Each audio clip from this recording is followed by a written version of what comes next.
continuación también nos hemos salteado una presentación que iba a estar a cargo de la directora general de Justicia y Cultos. Ella no ha podido venir porque se encuentra en Cajamarca. Sin embargo, en su presentación va a hablar la doctora María Esperanza Lancet, directora de Asuntos Interconfesionales.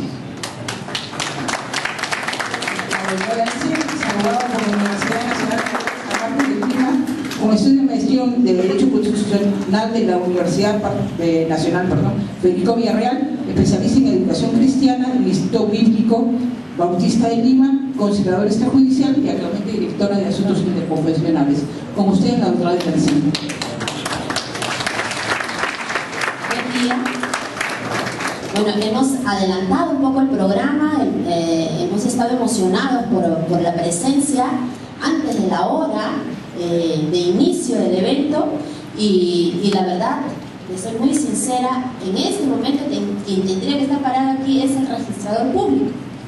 Nos ha llamado y él está en camino todavía porque su exposición está programada para las 10:50, pero no vamos a estar esperando hasta que llegue el registrador, así que nosotros vamos a empezar con el tema que tenemos programado. Pero antes les quería compartir que en efecto nuestra función es la de difundir el marco normativo de la libertad religiosa en el Perú.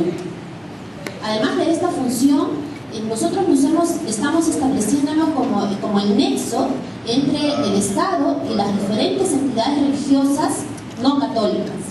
Entonces, nuestra presencia aquí es una representación del Estado, y nosotros enseguida vamos a tratar cómo es que en el siglo XXI, ahora, 2013, tenemos este tipo de eventos en lugares de culto, ¿no? Y para tratar temas que tienen relación con esto, con la relación de las entidades religiosas con el Estado. Además de esta información, nosotros hemos programado la presencia de un conciliador y un defensor público. Consideramos que los líderes religiosos son personas con una característica especial, precisamente de conciliadores, ¿no? Coadyuvan a la paz social, y en ese sentido creemos fervientemente que ustedes están llamados para eso, para ser ese instrumento útil en el lugar donde se encuentren, y con herramientas que les permita trabajar y ayudar mejor a la comunidad con la que trabaja. Pues nosotros, como Ministerio de Justicia, tenemos dos áreas importantes cuya información les va a ayudar a ustedes en la función que cumplen, porque nadie está libre, por ejemplo, de un proceso judicial o de un proceso penal, o un juicio de alimentos por ahí, alguna joven que ha tenido algún problema en la que tiene que intervenir un abogado penalista. Nosotros tenemos la defensa pública, que es defensa jurídica gratuita en el Ministerio de Justicia, y tenemos áreas especializadas. Entonces el defensor público va a estar brindándoles esa información. La conciliación extrajudicial es una herramienta eficaz para evitar llegar a procesos judiciales. El Poder Judicial está lleno de procesos judiciales que no se resuelven y a veces llegan 3, 4, 5 años y no han logrado una buena solución. La conciliación extrajudicial es una herramienta, creemos, efectiva para solucionar conflictos. Pues la conciliadora extrajudicial del Ministerio de Justicia va a estar brindándoles también esta información.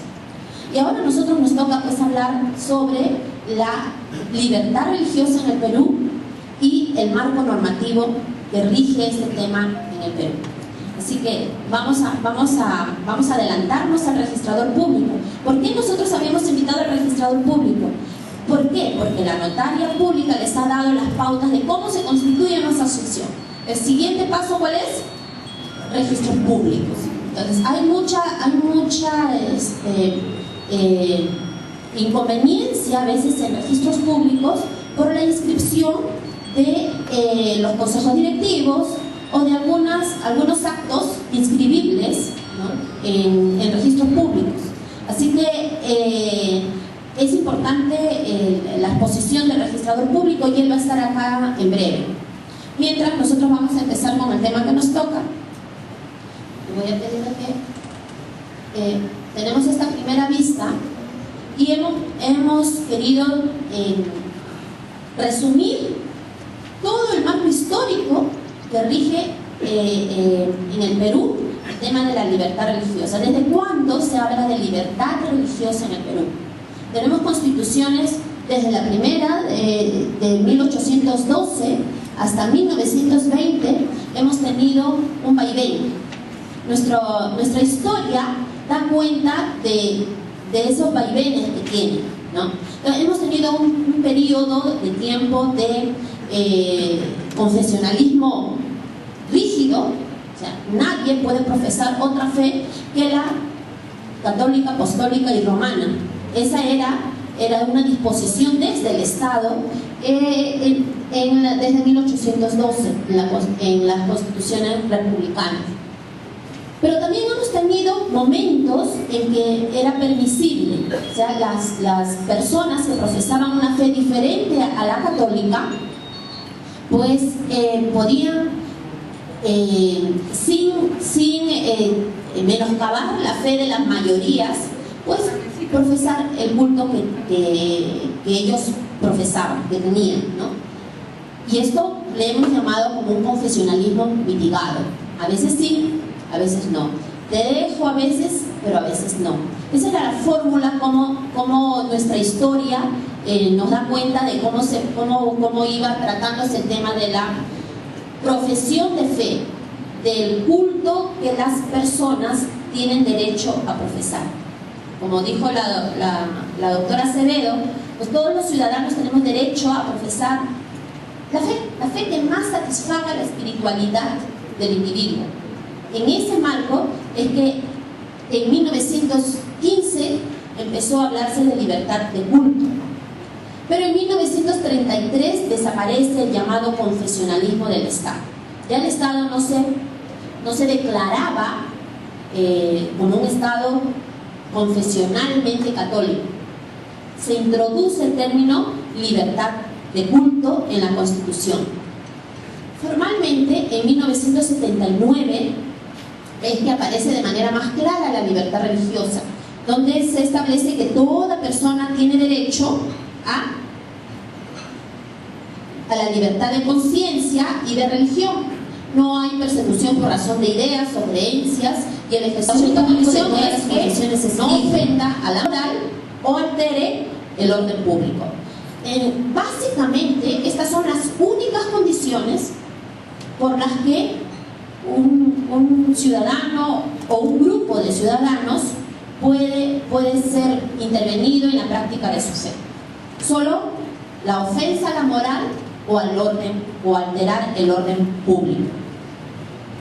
Siguiente. Bien, con la Constitución del 1993, que es la que actualmente nos rige, pues se ha recogido lo de la carta anterior.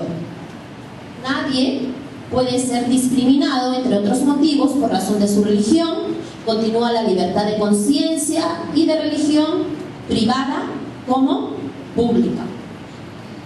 El artículo 50 de la Constitución refiere la relación con la Iglesia católica y literalmente dice que respeta a las otras confesiones y además abre la posibilidad que el Estado establezca colaboración con ellas.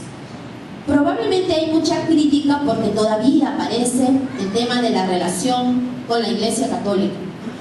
Muchas veces hemos tenido que referir que siendo nuestro país un Estado históricamente católico, pues esto, lo que tenemos ahora es un avance, porque lamentablemente no se puede tapar el sol con un dedo.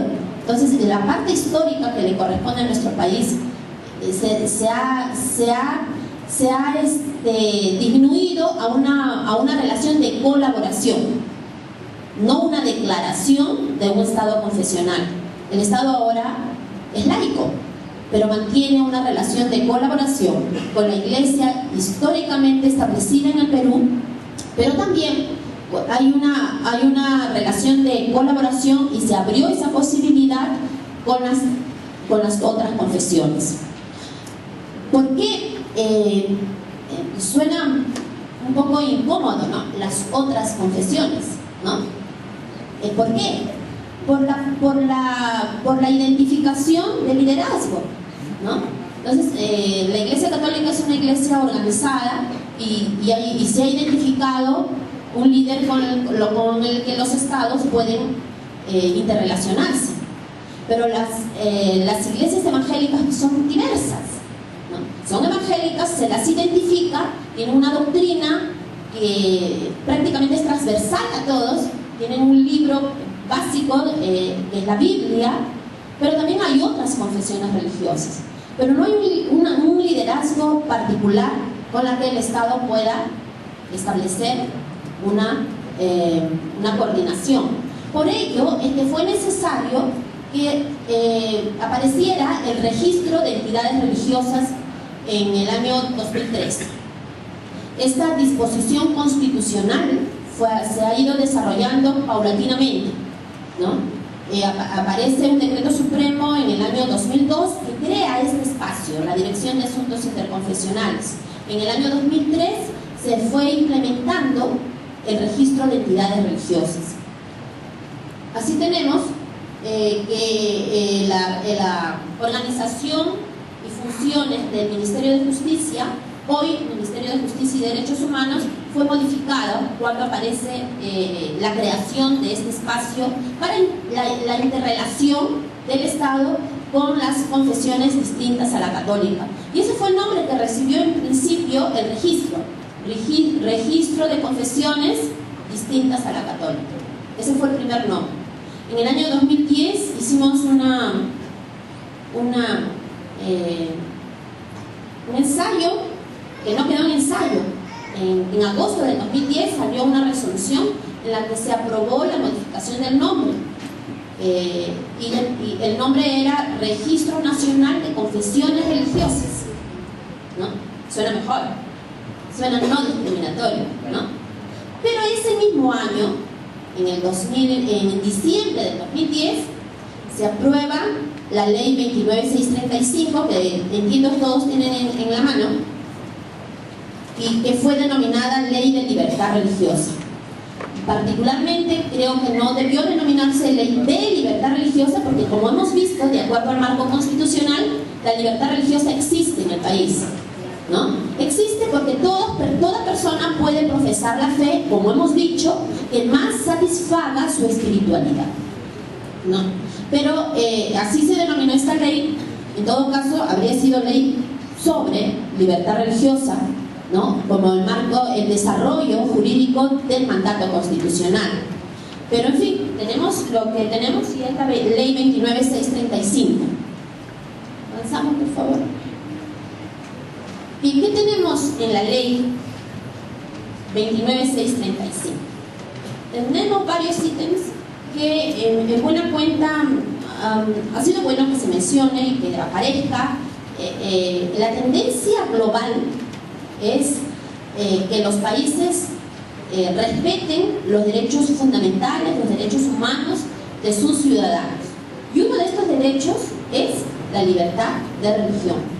Entonces, esto estaba contenido en nuestra Constitución, como lo decimos, desde el 79 expresamente, pero no había en nuestro país una norma que lo desarrolle.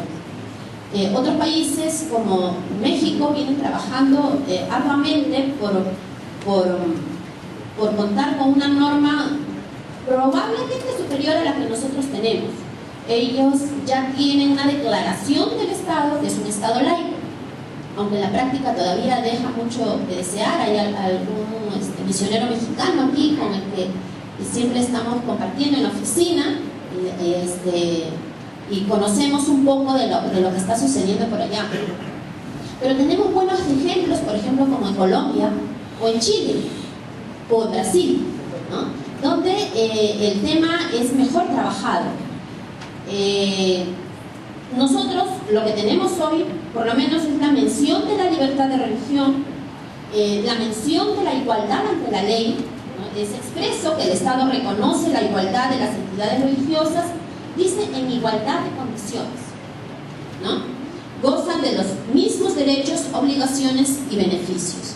Son menciones que nosotros, y luego les tengo que decir por qué, tenemos que afirmarnos que esto aparezca en la ley, ¿no?, que gocen de los mismos derechos, obligaciones y beneficios. Ha establecido en el artículo 3, si ustedes lo tienen, pueden ir observando, porque probablemente, no sé, ustedes no, pero en otro sitio he visto que llevan su copia y ahí quedó la copia y ya nadie lo leyó, así que mejor la vamos leyendo cual Biblia, ¿no? El artículo 3 están sus derechos como ejercicio individual de la libertad de religión. Todo aquel que profesa una religión diferente a la tradicional, pues debe conocer cuáles son los derechos que tiene, ¿no? Entonces, cuando nosotros viajamos a provincia, hemos estado por diversos lugares y nos hemos encontrado con casos difíciles de entender. Nosotros aquí en Lima, de repente tenemos un poco más de facilidad, ¿no?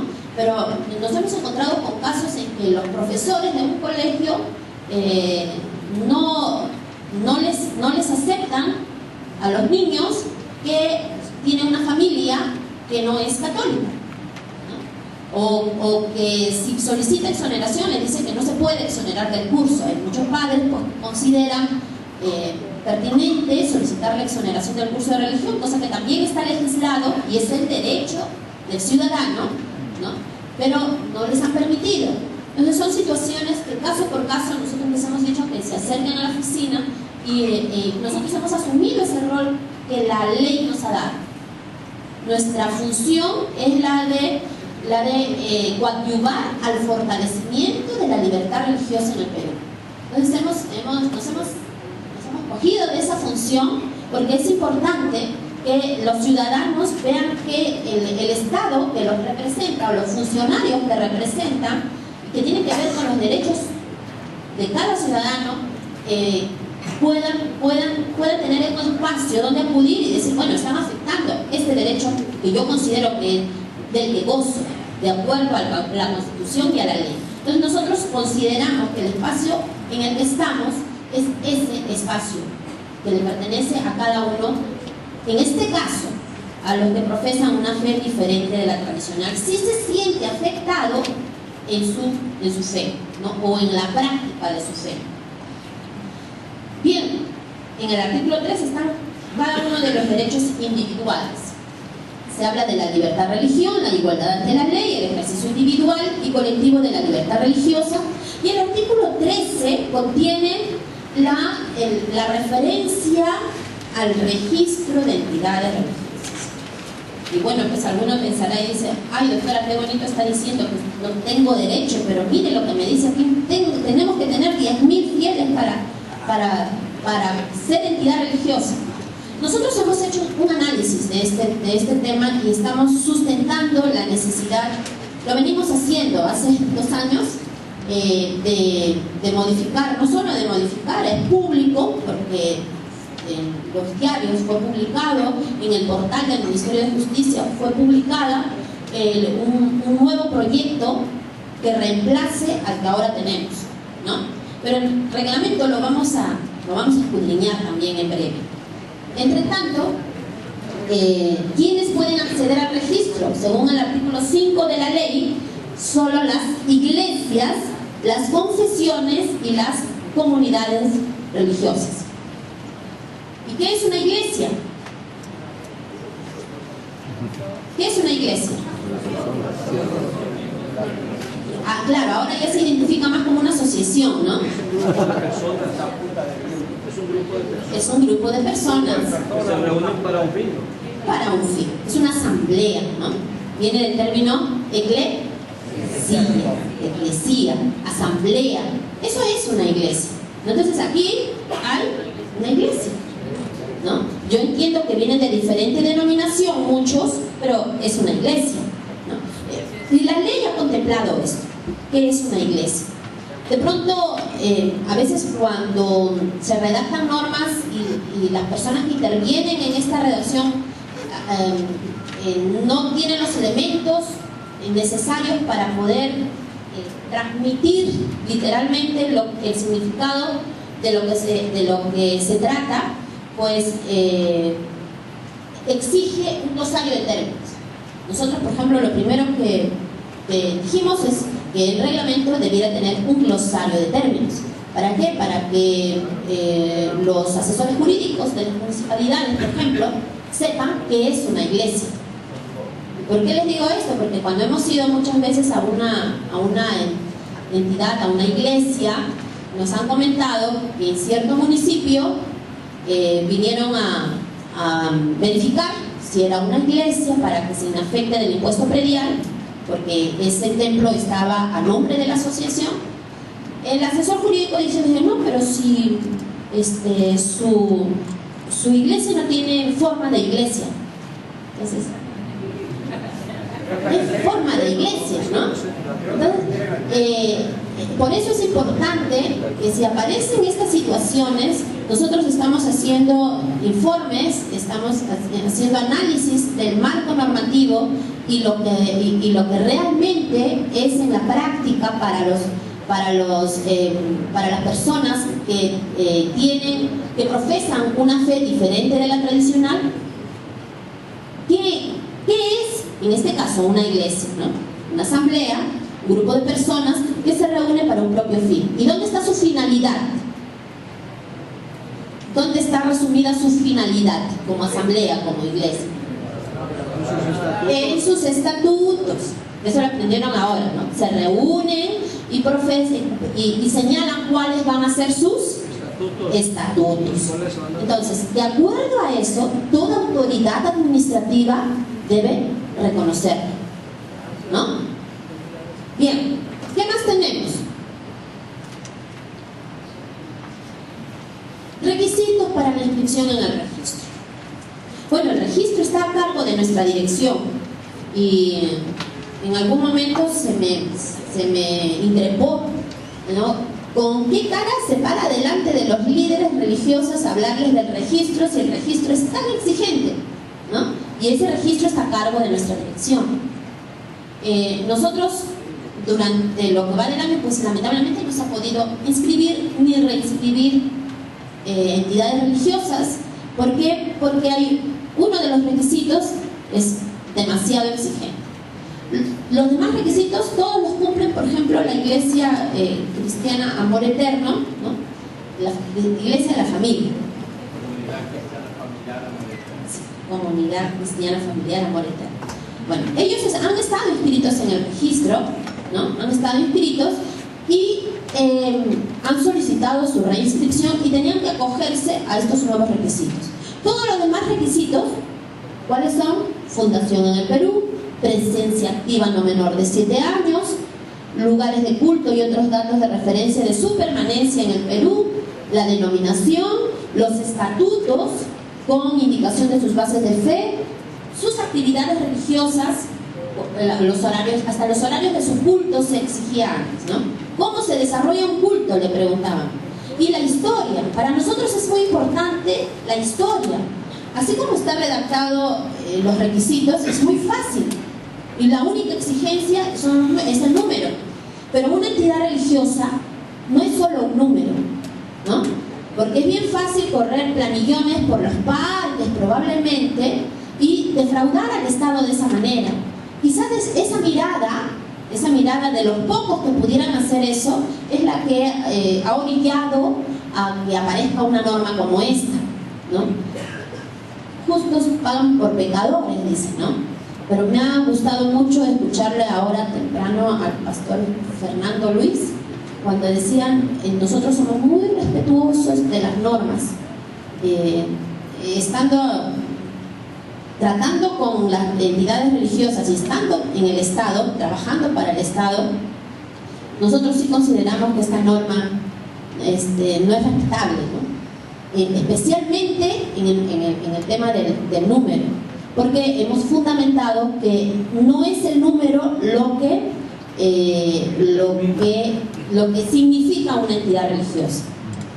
Y hay un principio que siempre mencionamos también, ¿no? La mayoría, probablemente aquí la mayoría es cristiano, pero hay grupos religiosos que no son cristianos exactamente, pero nadie puede negar que son una entidad religiosa, como por ejemplo los judíos o los islámicos, ¿no? Son grupos religiosos que pues no van a llegar tampoco a ese número y son reconocidos a nivel mundial. Entonces esa situación hace que sigamos insistiendo en que es importante una nueva reglamentación. Bueno, la inscripción, según la norma, conllevaría al reconocimiento de la personería jurídica, pero en realidad, ¿cuándo obtienen la personería jurídica? ¿Inscripción en dónde? En registros públicos. Nuestra legislación civil, que es a la que se sujeta las asociaciones civiles, en este caso con fines religiosos, ha establecido esto. O sea, ¿cuál es ¿qué inscripción les da a ustedes la personería jurídica? ¿La inscripción al Ministerio de Justicia o la inscripción en registros públicos? La inscripción en registros públicos.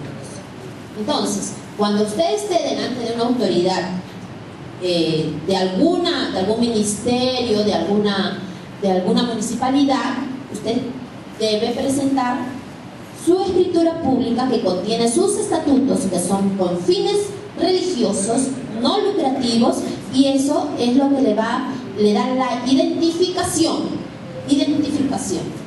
¿no? Como una asociación civil con fines religiosos. Entidad religiosa, entonces, no es cuando se va a inscribir al Ministerio de Justicia, aunque esa es una mirada que le han dado a partir del reglamento. Una entidad religiosa es por su esencia, por su doctrina, por el credo que profesa, por su historia, por las raíces que han echado en la comunidad donde existe esa iglesia, confesión o comunidad religiosa, ¿no? Por su organización, siempre hay una autoridad, una organización jerárquica, ¿no? Y por el número de fieles que le sigan, pero el número que tenga esa entidad, no el número que se le exija desde una norma, ¿no? Entonces, el número es importante, pero es el número que usted se ha puesto como meta llegar. Este año tenemos como meta de ganar 100 personas más, pero ese es su número, ¿no? Entonces, el Estado no debiera poner un límite para poder reconocerla como entidad religiosa. Entonces, ya es una entidad religiosa por su esencia, no por su inscripción.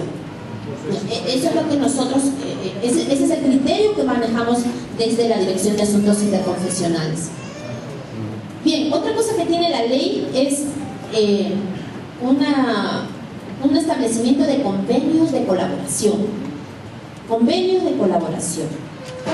Especialmente en provincias, no sé, aquí en Lima no he escuchado muchos casos, probablemente sí. Alguna vez escuché que un municipio les estaba cediendo en uso un terreno para que puedan tener un lugar de culto allí. Sí recuerdo. A veces no sucede esto, pero las municipalidades, los gobiernos locales, los gobiernos regionales y aún el gobierno nacional puede establecer convenios con quien el Estado, con quien ese gobierno regional, esa municipalidad o ese ministerio de la administración pública considere. Pueden firmar un convenio, porque es potestad del Estado firmar el convenio con quien le parezca, ¿no? Y es facultad de una asociación solicitar la suscripción de algún convenio para fines comunes. Por ejemplo, está en Ate o en el Callao o en un lugar, San Juan de Miraflores, San Juan de Lurigancho, hay zonas de muy escasos recursos. Una iglesia dice, miren, nosotros vamos a limpiar toda esa zona donde la municipalidad no le alcanza a limpiar. Vamos a hacer un convenio con la municipalidad, nosotros le dejamos todo ordenado y que siembren, que pongan árboles ahí, ¿no? Y pueden suscribir un convenio con esa finalidad de bien a la comunidad. Son fines comunes. La entidad religiosa y el municipio tienen una finalidad común de servicio a la comunidad. Pero parece que aquí se ha entendido un poco mucho más amplio y se exige,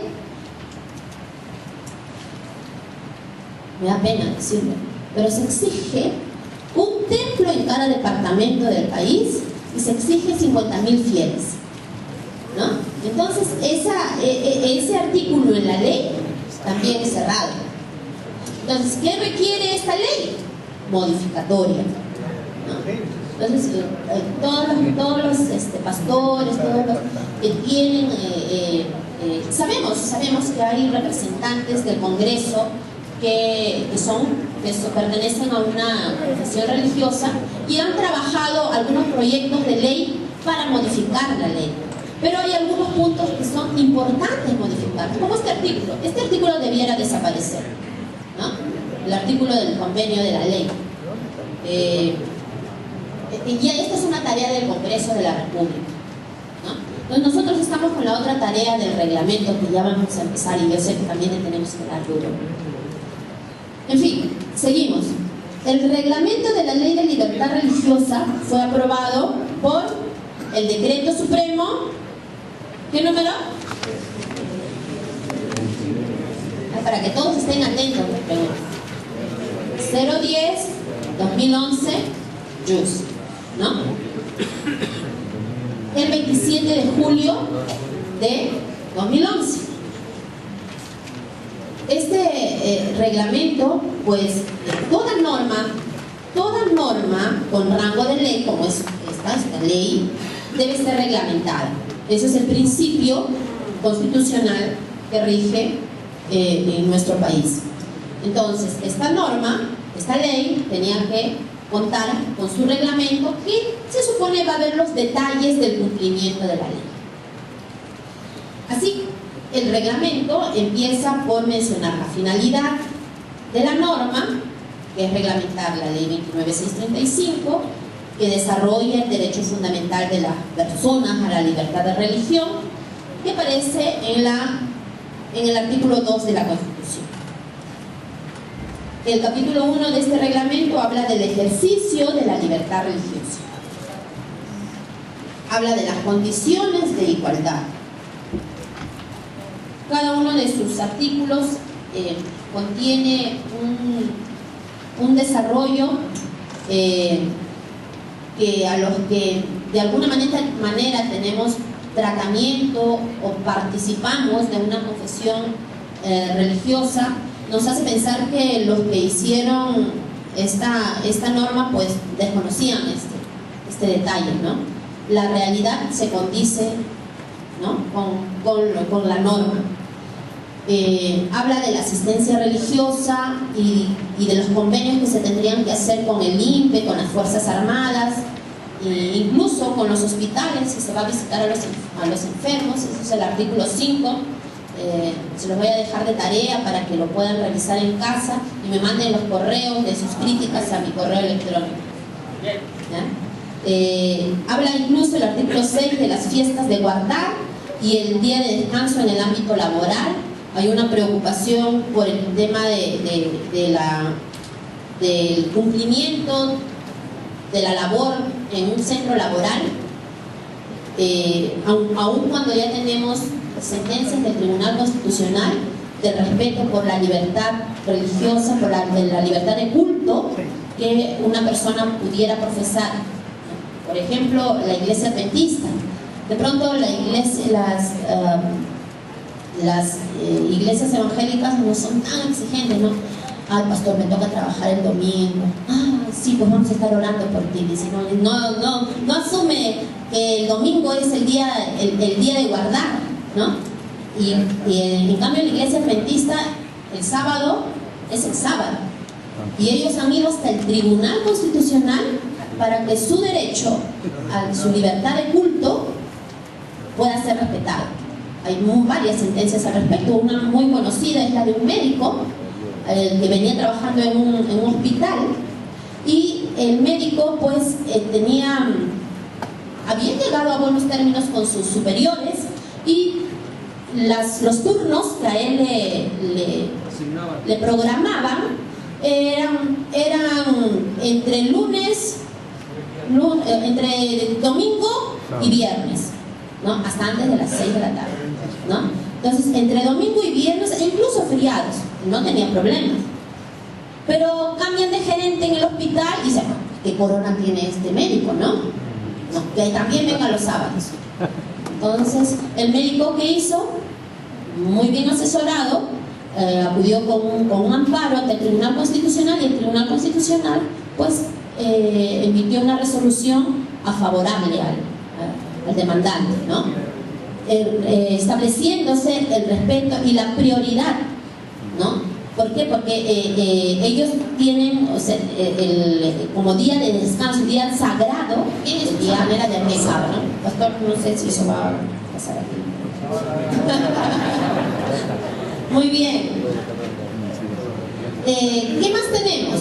De la asistencia religiosa, ya lo vimos aquí rápidamente, de las fiestas de guardar, habla del juramento también. Nosotros tuvimos un caso en la oficina, un par de abogados iban a juramentar en el Colegio de Abogados de Lima, y pues es tradicional el juramento delante de una cruz y la Biblia abierta, ¿no? Lo vemos, lo observamos cada vez que juramenta un funcionario, como los ministros, por ejemplo. En el Colegio de Abogados también se estila, uno va a colegiarse y está la cruz y está la Biblia abierta. Pero este par de abogados evangélicos dijeron, no, pues yo, ¿por qué voy a estar delante de un objeto religioso en que yo no considero que debiera juramentar, ¿no? Nosotros vamos a prestar promesa, ¿no?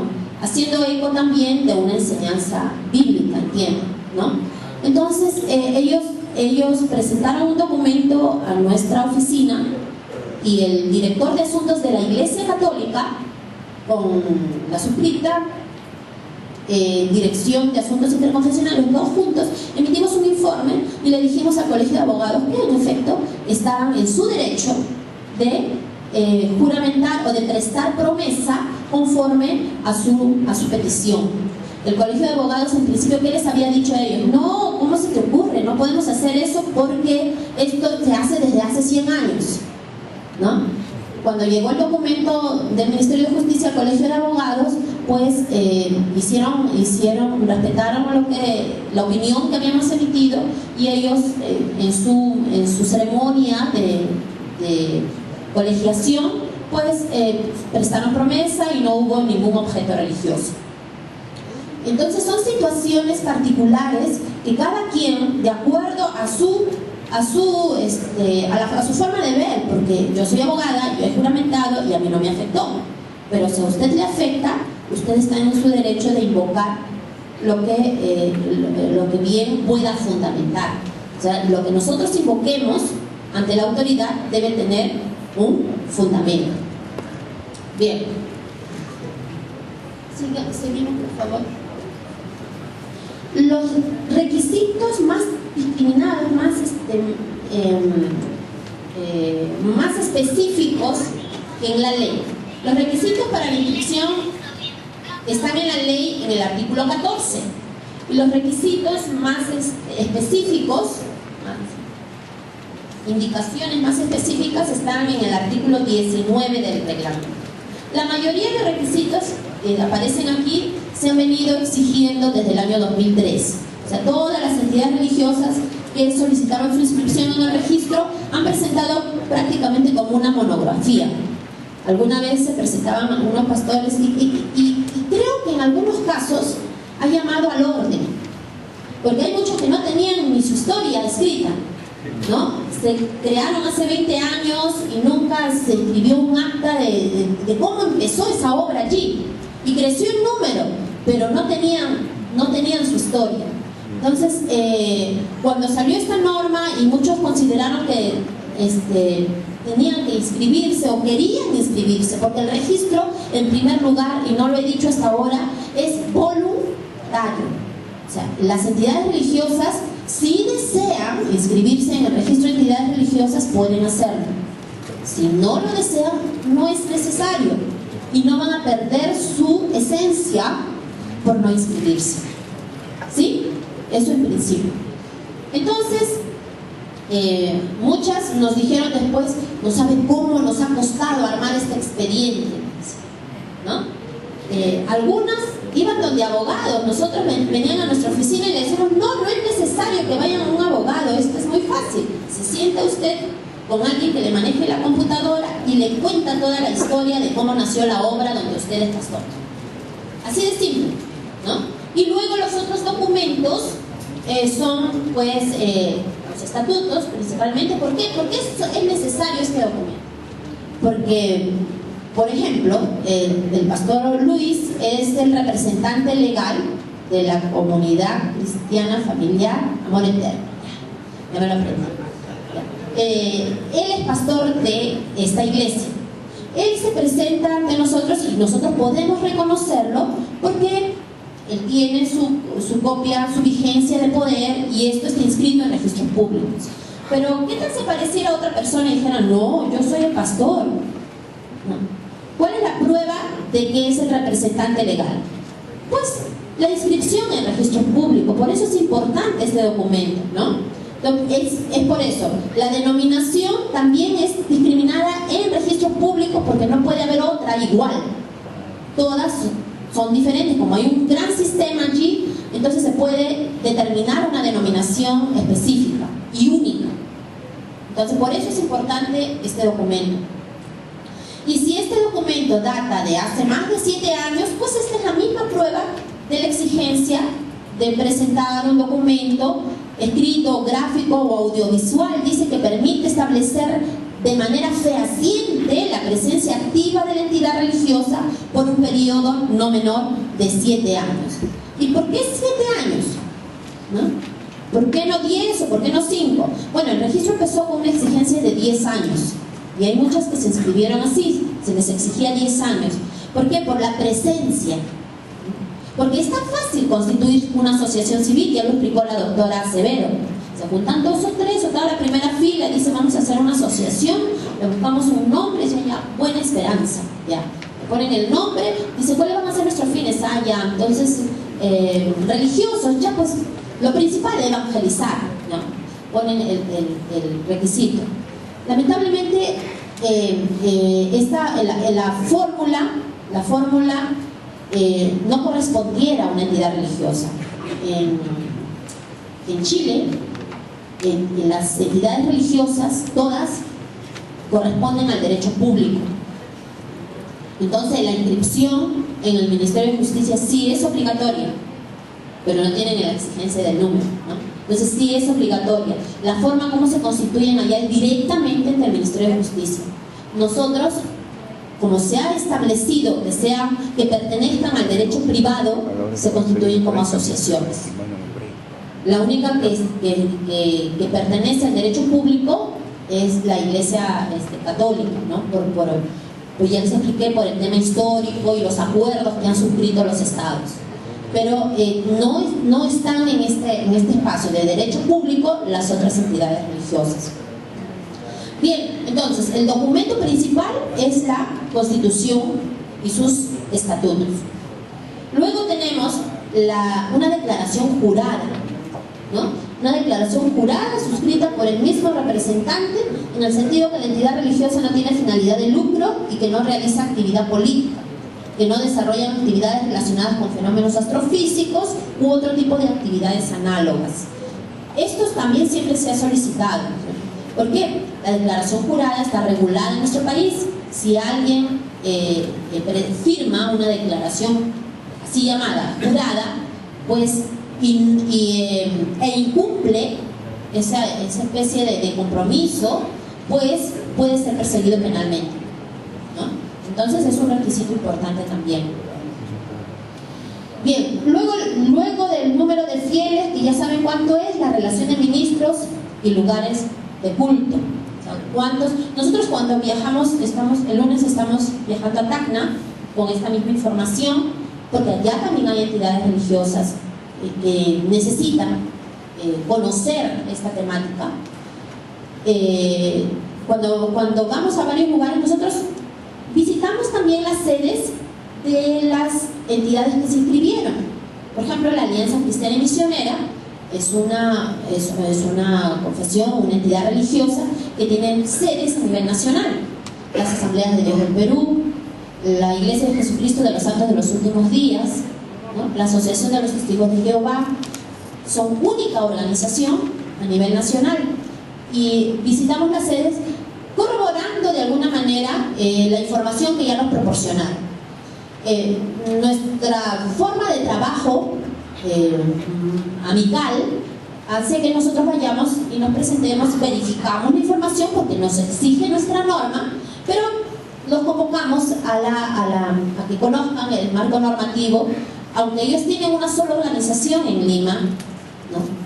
Ellos no están preocupados por tener que inscribirse, por ejemplo, por alguna necesidad, por algún trámite que tengan que hacer en alguna entidad pública, pero sí es importante el conocimiento del marco que regula esta relación del Estado con las entidades religiosas. ¿Cómo era el registro antes de la ley? Más bonito. A ver, hasta diciembre del 2010, las entidades religiosas que podían solicitar su inscripción en el entonces denominado Registro de Confesiones Distintas a la Católica se clasificaban en dos. Nosotros teníamos una sección principal, que eran las confesiones religiosas, y una sección especial, que son las organizaciones misioneras y las uniones de confesiones.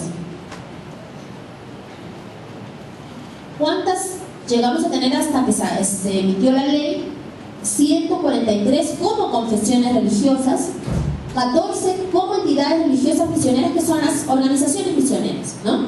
Alguien habrá escuchado de la misión suiza, por ejemplo, ¿no?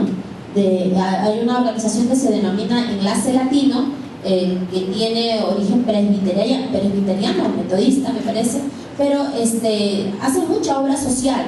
Ellos fundan iglesias y dejan con nacionales, ¿no? con pastores nacionales, que ellas se independizan, pero ellos solamente van sembrando. Esa es su misión, por eso son organizaciones misioneras. Entendido así, nosotros lo teníamos en un registro especial, porque no son propiamente una confesión religiosa, ¿no? Y Federación o Unión de Confesiones Religiosas, hay dos conocidas. ¿Cuáles son? CONEP y UNICEF, ¿no? Entonces solo CONEP llegó a inscribirse en un primer momento. Teníamos una. ¿Sí? Por su origen, ¿no? Hemos tenido 3 de origen judío, 2 budistas, una oriental, una islámica, una bahá'í, una cristiana ortodoxa y 134 cristianas evangélicas, ¿no? Entonces, y sabemos que hay muchísimas más, solo llegamos a 134 porque nos ganó la ley, ¿no? Pero ese es el tema. Entonces, la comunidad evangélica está bastante segregada, ¿no? Entonces, y bueno, están en su derecho, ¿no? Un poco más de orden sería bueno, pero ese ya es un tema que les pertenece a ustedes, ¿no? El Estado va a mirar y va a establecer una relación una relación de colaboración, como así lo llama la Constitución, en la medida que las conozca. Por eso el registro es importante, porque es importante para el Estado conocer qué entidades religiosas existen. Por eso la fórmula no debiera ser la que aparece en la norma, ¿no? Si yo deseo tener un registro de, no sé, una relación de mujeres, de obstetrices, ellas voluntariamente se van a anotar dependiendo de cuál es el convenio que yo tendría con ellas, pero van a venir voluntariamente, y a mí me va a interesar cuántas obstetrices hay en este distrito, por ejemplo, ¿no? Para hacer un trabajo comunal, para hacer, no sé, trabajar con adolescentes, prevención, para hablar de sexualidad, no sé, pero la finalidad la vamos a establecer. O sea, al Estado le interesa conocer las entidades religiosas que existen, pero no van a venir si no cumplen con este requisito tan exigente. Entonces ese es otro de los puntos que nosotros sustentamos. O sea, sí requerimos conocer quiénes trabajan en el país, ¿no? ¿Qué denominaciones existen? ¿Cuántas personas pertenecen a determinadas entidades religiosas? ¿No? Eso se sabe por censo, pero las personas tienen derecho a guardar silencio respecto incluso del culto que profesan. Es su derecho. Pero este registro sí habría ayudado mucho para conocer, simplemente por estadística, nada más. Bien,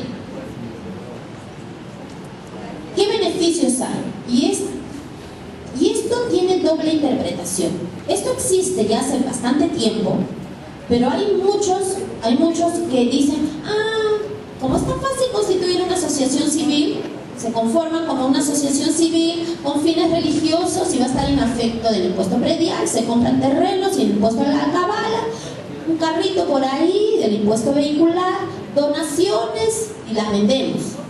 Esa mirada es la que han tenido los asesores que trabajaron esto, lamentablemente, porque hay muchos que pueden defraudar. Entonces, por eso se comprende de alguna manera, porque el Estado tiene que resguardar el motivo por el que está, porque todos pagamos nuestros impuestos. Entonces al Estado le toca velar porque esos impuestos sean bien distribuidos y bien invertidos en el país. Pero si hay agrupaciones que van a defraudar al Estado, entonces aparecen normas como esta. Entonces por allí algunas que puedan haber hecho esto resultó contrario al Estado. Por eso, probablemente, ¿no? Son especulaciones, nosotros no tenemos la ciencia cierta, pero la verdad es que de que las hay, ¿no? Pero la mayoría no son así. Las que han venido al registro no son así, si no, no habrían probado y no se habrían dado el trabajo de hacer expedientes de esta naturaleza para su inscripción. ¿Y cuáles son los beneficios que tiene una asociación civil con fines religiosos? Pues los derechos arancelarios, el impuesto predial, el impuesto a la renta. Nosotros estamos verificando que SUNAT también está dándole una mirada y una relevancia al reglamento en desmedro de lo que establecen leyes de mayor jerarquía. Y bueno, las entidades religiosas que se sintieran afectadas, pues pueden recurrir a nuestra oficina, porque estamos emitiendo informes haciendo las interpretaciones constitucional y legal que corresponden. Estamos en tratativas con SUNAT, estamos tratando con el Jurado Nacional de Elecciones también. ¿Por qué? Porque además, no solamente que usted diga tengo 10.000, sino que esos 10.000 tienen que ser verificados por el Jurado Nacional de Elecciones, ¿no? Entonces, ya ha habido el caso de una entidad pues, que tenían su relación de 10.000 y entre ellos habían como 3.000 entre fallecidos ¿no? Pero a eso se presta, Lo que nosotros requerimos es información fidedigna, ¿no? El tema de las exigencias de esta naturaleza pues se presta para ello. ¿Por qué? Porque entre todas las buenas que hay, puede haber alguna que no lo es tanto y que sus principios, nosotros tenemos expedientes retenidos allí donde les hemos observado porque no tienen los 10.000 y ellos nos replican en el término de los 10 días y nos dicen, lo sentimos mucho, en honor a la verdad solo tengo 1.050. Y está bien, porque ese es su principio.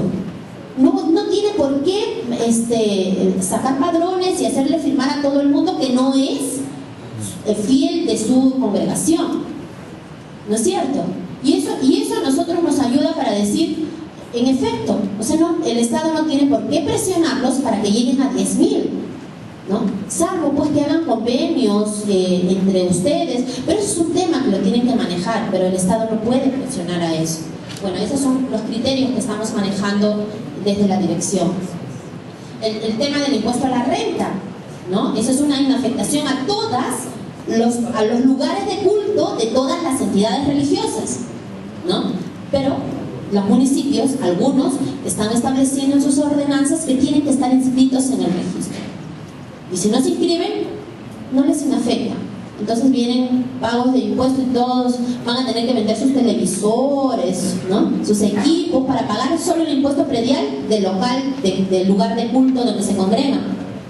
Tampoco corresponde, ¿no? Por eso las entidades religiosas, porque realizan no solamente realizan cultos, no solamente se encargan de la labor espiritual o de la función espiritual, sino también de la actividad social, porque a eso conlleva. ¿Cuál es la consecuencia de la práctica de una fe? La actividad social, el amor al prójimo y el beneficio de la comunidad, ¿no? Nadie se encierra y solamente hace ayunos y solamente ora y lee su Biblia y no pone en práctica lo que Jesucristo enseñó, ¿no? Se pone en práctica, y una de las prácticas es el bienestar del prójimo. Esa es la mirada que nosotros tenemos de las entidades religiosas, porque la mayoría hace eso, ¿no? Algunas pocas podrán, pero para eso está el Ministerio Público. El Ministerio Público, como ya mostró la notaria también, un juez puede ordenar que una asociación civil, pues, deje de serlo. Si hay denuncias, si se comprueba que realmente es una fachada, como es la mirada que a veces le da, pues para eso está el Ministerio Público. Y considero que de esas serán pocas. Bien, seguimos. También está el impuesto a la cabala, o sea, tienen 20 años en un lugar y ahorraron para comprar un terrenito. Esa entidad religiosa tiene el beneficio tributario del impuesto a la cabala. Igual el impuesto a la propiedad vehicular. Nosotros en Piura encontramos una iglesia que había gestionado sin afecte del pago del impuesto de la donación de una camioneta que venía. ¿Y qué hacían con esta camioneta que vino a nombre de la iglesia?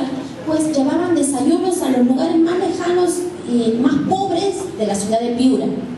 Llevaban desayunos todas las mañanas y tenían los fines de semana, recogían a los niños y les daban clases en la iglesia.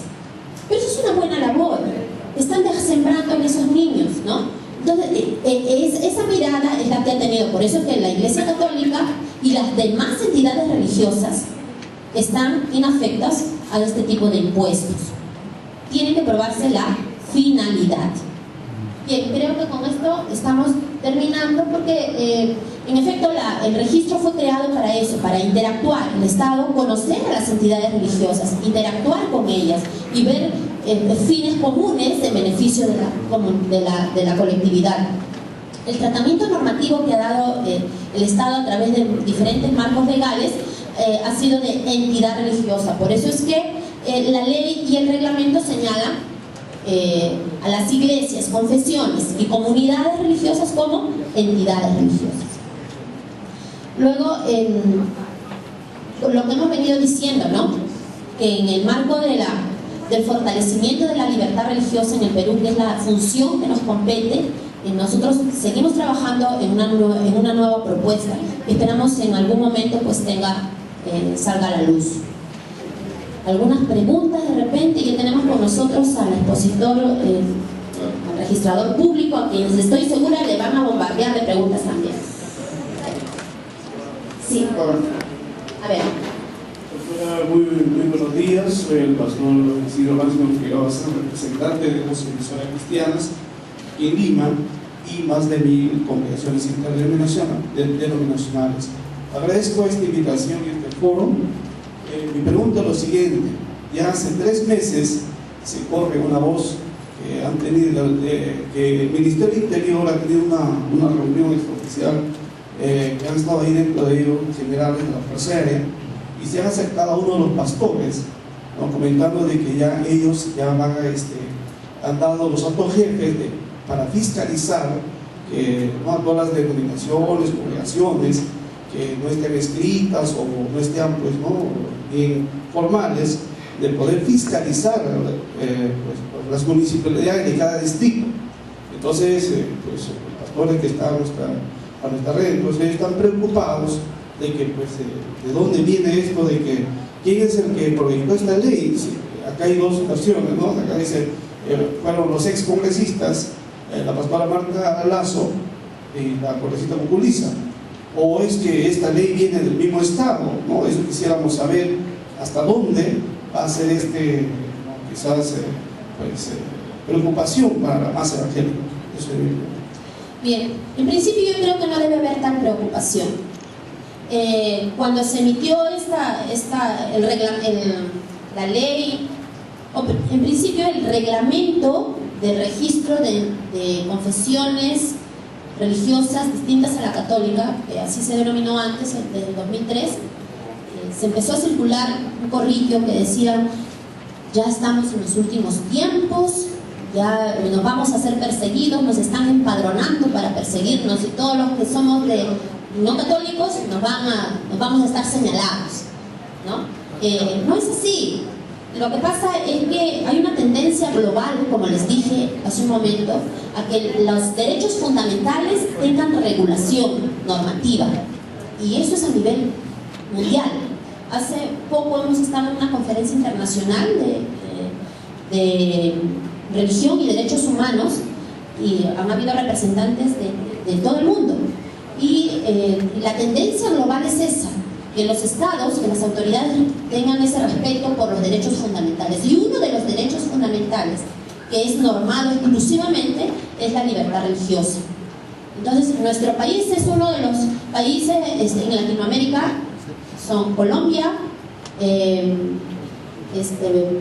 Chile, Brasil creo que tiene ley de libertad religiosa, está en diversas normas, pero le falta una ley, pero son los que más respeto guardan por este derecho fundamental, ¿ya? Y nosotros tenemos esta ley que sabemos que es perfectible, no es nosotros mismos, como les he dicho, la hemos criticado y hemos elevado los informes correspondientes. Sabemos que hay 4 propuestas en el Congreso para modificar esta ley. Hay 4 propuestas. Todavía no se llega a un consenso para una sola, pero es una labor legislativa. La ley sale del Congreso, ¿no? El interés ha sido impulsado por muchos de ustedes, no exactamente ustedes, pero muchos representantes de confesiones no católicas han impulsado que se cuente con una ley sobre libertad religiosa. Definitivamente que se emita una ley desde el Congreso no es tarea fácil, ¿no? El reglamento pues también tiene una situación que ya les hemos dicho, nosotros mismos hemos criticado, seguimos en los informes, sustentando los porqués una norma no debe estar regulada de esa manera, ¿no? Creo que no debe haber preocupación, en principio, por lo que la ley misma dice y el reglamento señala.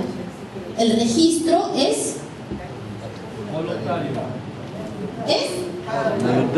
voluntario. El registro es voluntario. Si usted desea inscribirse en el registro de entidades religiosas, se inscribe, pero nadie le puede impedir profesar la fe que profesa. Ese es un derecho fundamental. Ese es un derecho fundamental.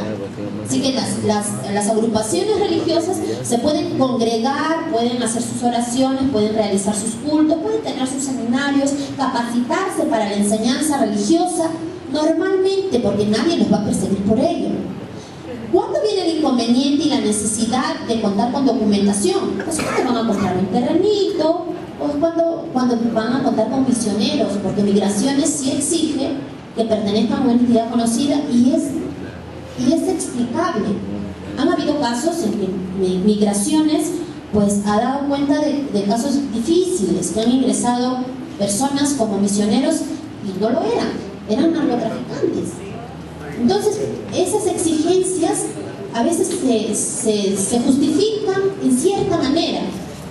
Con Migraciones nosotros no tenemos inconvenientes, nosotros estamos apoyando a los misioneros, verificando que pertenecen a una entidad religiosa constituida, realmente dedicada a la labor religiosa, ¿no? Entonces, no hay una persecución como pudiera estar señalándose, como dicen, ¿no? Considere que la ley misma habla de que es voluntario, se tiene que ser derecho fundamental de la libertad. La tolerancia y el respeto son la base fundamental del tratamiento de este tema. Buenos días, señora doctora. Acerca de la ley, tengo 2 preguntas. La primera es que el artículo 18 de la ley dice: es voluntario, pero las entidades que no soliciten su inscripción en el registro o cuya solicitud no hubiera sido aceptada continuarán como asociaciones civiles sin fines de lucro. Eso tiene una consecuencia, porque en las donaciones del artículo 15 de la ley, las donaciones y beneficios tributarios a las confesiones religiosas solo se dan a las que están inscritas, y ahí está el municipal, el de Cabala. A ver, veamos jerarquías. El artículo 11 de la ley dice donaciones y beneficios tributarios, y dice: las entidades religiosas gozan de las donaciones y beneficios tributarios existentes siempre que cumplan con los requisitos previstos en el ordenamiento jurídico nacional. El ordenamiento jurídico nacional, para efecto de las asociaciones civiles con fines religiosos, es el Código Civil, ¿no? Y para que se constituyan como una asociación civil, ¿hay una exigencia de número? Eso dice la ley. Y el reglamento es una norma de menor jerarquía a la ley y a las otras leyes. ¿Cómo se otorgan los beneficios tributarios en el Perú? Todo está cuestión de derecho. ¿Cómo se otorgan los beneficios tributarios en el Perú? Constitución, código y después leyes. Exclusivamente el MEF establece, a través de la Dirección Nacional de Presupuesto, es la que establece el tema de las leyes, de la imposición de impuestos y de la exoneración o inafectación. Y son leyes, son normas de mayor jerarquía que el reglamento las que han establecido estos beneficios. Entonces, cuando hacemos el análisis, pues esos beneficios preexisten incluso a la ley, a esta ley. Y este reglamento es una norma aprobada por decreto supremo, una norma de menor jerarquía. Mi segunda pregunta es, yo me inscribo en una notaría, testimonio, después paso a la registro, y después yo quiero pedir mi exoneración de mi impuesto de la renta, pero ya hay un antecedente del Tribunal Fiscal que dice, si tú eres una iglesia, debes estar reconocida en el Ministerio de Asuntos Internacionales del Ministerio de Justicia. Y si no eres iglesia, eres una asociación civil sin fines de lucro. Entonces, en el tubo del impuesto de la renta, del artículo 19, inciso A, si eres iglesia, debes estar inscrita en asuntos internacionales. Y si no eres iglesia, debes estar en el inciso B, que solamente dan 5 fines: educativos, gremiales, asistencia social. Y si tienes religioso, no te aceptan. Entonces, ya hay una resolución, yo lo tengo, se lo compartí, que lamentablemente la SUNAT está haciendo eso. Si eres iglesia y no estás inscrita en asuntos internacionales, te declaran como asociación. Y como asociación, solamente debe tener fines no religiosos, o te quitan la exoneración. Entonces ya yo conozco varios conciertos que le han quitado la exoneración. Ok. Nosotros estamos emitiendo informes. En este momento tengo 3 informes en mi escritorio donde hacemos ese análisis: Constitución, ley, el marco jerárquico de las normas, y nos llevan a la conclusión de que si estas leyes preexisten y una entidad religiosa, como hemos señalado, no es porque se inscriba en el registro, porque si no, no sería voluntario, sería obligatorio, ¿no? Entonces, como es voluntario, ese es un gran elemento que tienes para apelar esa resolución. La inscripción es voluntaria, entonces nadie te puede obligar a inscribirte en un registro el cual es voluntario. Y el marco normativo que existe hay que fundamentarlo desde la Constitución. Y una entidad religiosa, como hemos señalado, no es por el número de fieles que tenga. Hay otros elementos que ya han sido reconocidos incluso por el Tribunal Constitucional. O sea, es todo un elemento jurídico que tiene que ir fundamentado y apela a esa resolución. Nosotros, con nuestros informes, los usuarios van a SUNAT, y entiendo, porque no han retornado, entiendo que SUNAT está asumiendo. Es más, nos han llegado algunos líderes religiosos donde nos dicen: de SUNAT me han enviado para que emita un informe. Entonces la cuestión se está volviendo caso por caso. Tampoco es así, por eso nosotros seguimos insistiendo con la modificatoria de este reglamento. Finalizo que la SUNAT está mal interpretando la ley. Exactamente. Y lo lamentable es que las municipalidades están copiando de esa interpretación. Exactamente. Y hay iglesias en Chiclayo que han sido embargadas por el tema de los árbitros. Pero esas noticias nos tienen que llegar. Nosotros, las que nos llegan, nosotros emitimos inmediatamente informes y les enviamos. Hemos enviado un documento a la Municipalidad de San Isidro diciéndoles que si requiere información de las entidades religiosas de su jurisdicción, que la soliciten nosotros. Entonces, somos el órgano rector del tema, así que consideramos que como Estado estamos para servir. Y el porcentaje de población a la que se dirige nuestro servicio son las entidades religiosas que las conforman ustedes. Doctora, buenos días. Ya somos una asociación civil, es decir, perdimos el derecho en el registro en el Ministerio de Justicia, pero gozamos del derecho en registros públicos. Pero cuando me presento ante migración, me van a exigir, me van a pedir ¿verdad? Me van a pedir el derecho o el registro en el Ministerio de Justicia. Al no tenerlo, ¿qué pasaría conmigo como extranjero? Bien, cuando hablaba de los misioneros y mencioné a un misionero mexicano amigo, hablaba del pastor, porque él es asiduo concurrente en nuestra oficina para absolverle sus consultas y para brindarle el servicio que necesita. Y uno de nuestros servicios es dar cuenta del registro histórico que tenemos. Los que ya estuvieron inscritos, aun cuando la norma diga que se tienen que reinscribir, pues ahí nosotros tenemos la ley 27444, por la cual ningún ciudadano, ningún administrado que se acerca a la administración puede quedar desatendido. Debe ser atendido y debe revisarse su petición de acuerdo al marco jurídico que corresponde. En este caso, las entidades religiosas que no lograron su reinscripción porque no cuentan con el número exigente que establece la norma, pues nosotros estamos emitiendo constancias en las que decimos que aparecen en el registro histórico de la Dirección de Asuntos Interconfesionales, que son una entidad religiosa porque cumplieron todos los demás requisitos. Lo esencial, que es doctrina, ¿no?, creencia, un cierto arraigo en la comunidad donde están establecidos. Lo esencial, el número es fluctuante. O sea, si ahora en la iglesia en la que estamos, el Pastor Luis se logra reinscribir, porque ellos están por la reinscripción y han presentado el número de 10.000, pero de acá a 2 años, pues 1.000 dicen: no, Pastor Luis, mire, nosotros ya hemos conversado con el pastor que usted designó y ahora ya no vamos a pertenecer a su iglesia, estamos trabajando en tal lugar, y ya se queda con 9.000. ¿Va a dejar de ser entidad religiosa? No, pues. Entonces, todas esas miradas nosotros las estamos sustentando y las estamos contemplando y las hacemos eco ante las autoridades superiores.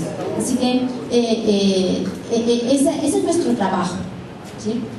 De repente alguna otra pregunta y terminamos, porque nuestro amigo el registrador público está aquí también para exponer su parte. Bueno, mi nombre es Dionisio Torres, pastor de la Comunidad Cristiana Vida en Abundancia y especialista en el área de educación. Con relación a una pregunta que hicieron, si las autoridades pueden intervenir en las iglesias, yo quiero manifestarle que la SUNAT tiene facultad de fiscalizar las iglesias.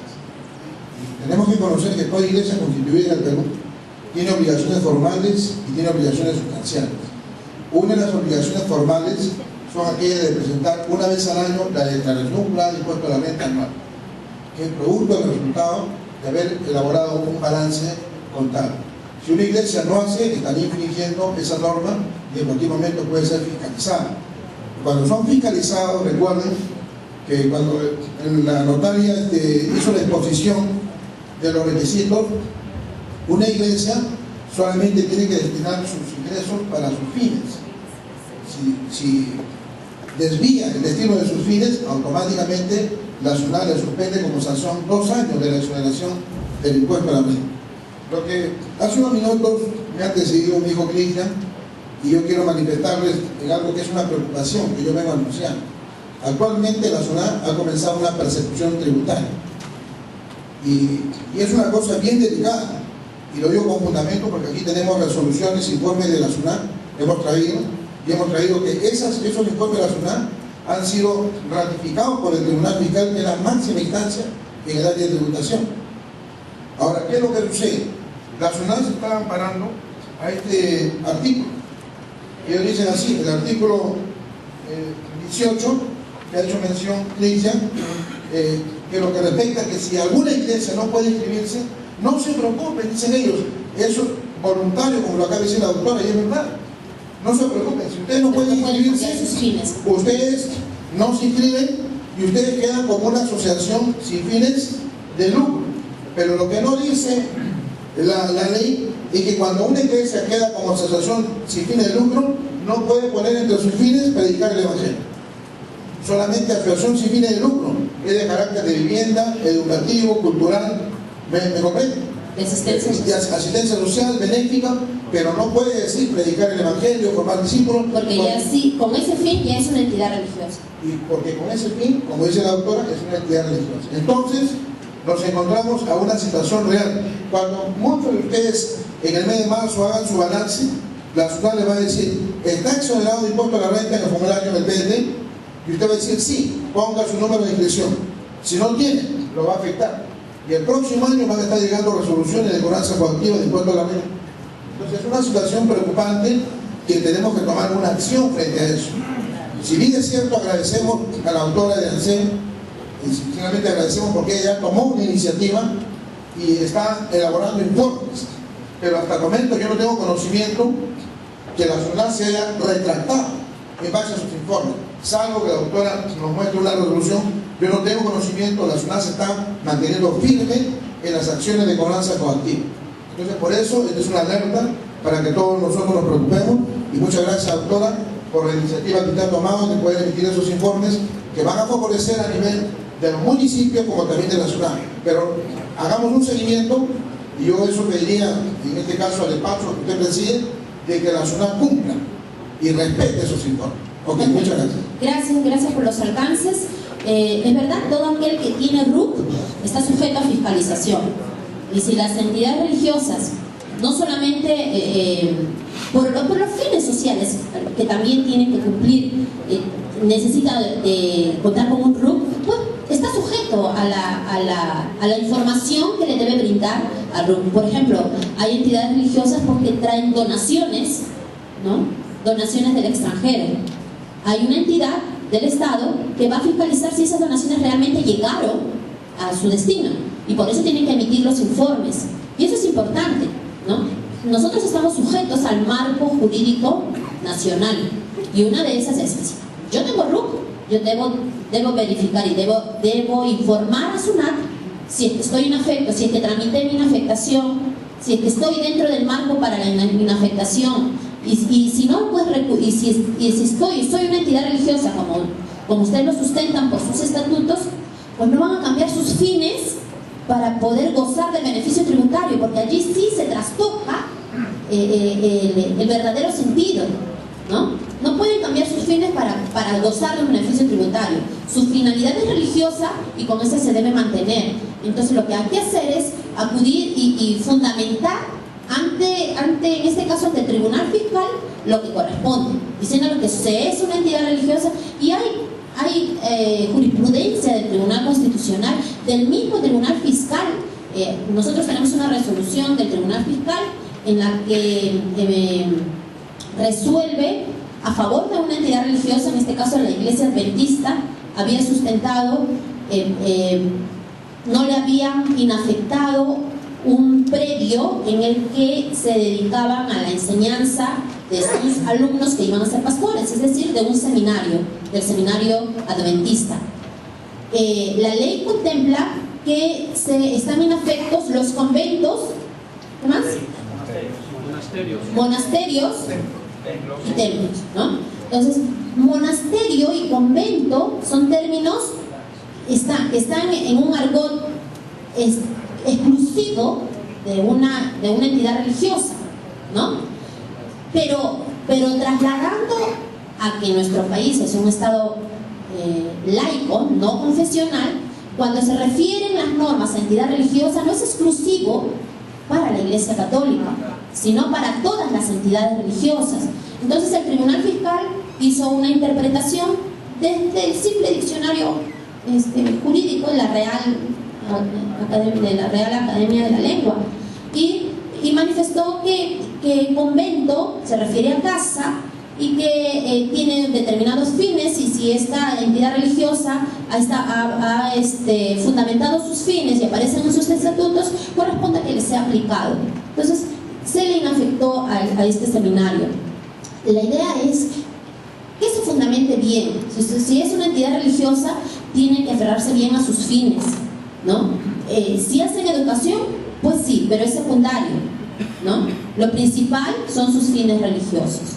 Y seguramente tenemos mucho que hablar por esto. La verdad que nuestras oficinas están a su disposición, nuestros correos electrónicos también, allí aparece uno, para que nos hagan las consultas. Creo que debemos... Permítame una pequeña pregunta. Muy buenos días. Fernando Luis Casareto, mi nombre. Quanto al cambio migratorio, nosotros hemos tenido problemas a pesar que hemos firmado y ustedes han dado legalidad para los misioneros que tenemos en la selva y principalmente allí en Puerto Maldonado.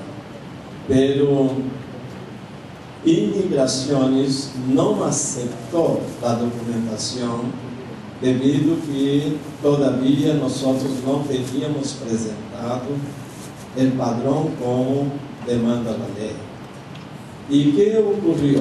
Nosotros hemos tenido que traer esta documentación de allá para acá para ingresar acá en la superintendencia migratoria, y ahí sí lo recibimos. ¿Qué posibilidad tiene esto de cambios, siendo que hay inestabilidad para los extranjeros? Gracias. Gracias. Mire, desconocía de este hecho. Si nosotros somos el órgano rector del tema, entonces quienes se tenían que haber enterado de que les estaban exigiendo este requisito éramos nosotros. Siento mucho no haberlo conocido a tiempo, pero ellos no tenían por qué exigirles el número de sus fieles. Ellos lo que probablemente les habrán pedido es la relación de sus misioneros, de las personas extranjeras que cumplen labor religiosa en esa zona. Probablemente sea esa relación, pero la relación de fieles, el Ministerio del Interior no tiene ni en su tupa como requisito y no debieran haberlo exigido. Perdón, doctor, es que tenemos varios misioneros acá. Ellos han aceptado 2, 3, 4 durante meses que fue trabajando y nosotros enviando la documentación, pero los últimos no han aceptado porque dijo que ya había pasado el tiempo de la reinscripción. Este es el caso. Ellos tenían que haberlo consultado con nosotros y ustedes habernoslo notificado para en todo caso nosotros emitir un documento a Migraciones haciéndoles conocer esto y diciéndoles que la interpretación que se está dando es cerrada. Entonces, si hubiera alguna problemática de esa naturaleza, pues corresponde, como en el caso de una municipalidad de Villa María, por ejemplo, igual ellos consideraban que estaban interpretando que la inafectación solo era para la Iglesia Católica. Nosotros les emitimos el informe a ellos y nos lo aceptaron. Es más, una consulta telefónica fue previa, les ilustramos y aceptaron el criterio que nosotros tenemos y la interpretación en el marco jurídico general. Una norma no se interpreta aislada.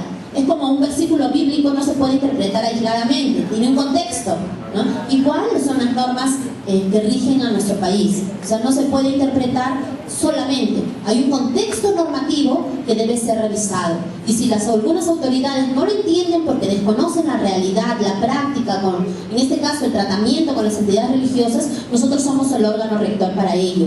Así que les agradeceremos que cualquier inconveniente que tengan nos lo hagan conocer y estaremos tomando cartas en el asunto.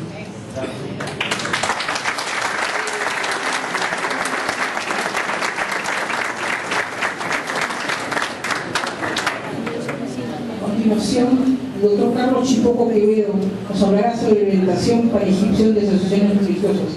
El doctor Chipoco es egresado por la Universidad San Martín de Porras con estudios de maestría en Derecho Cristiano. Con ustedes, doctor.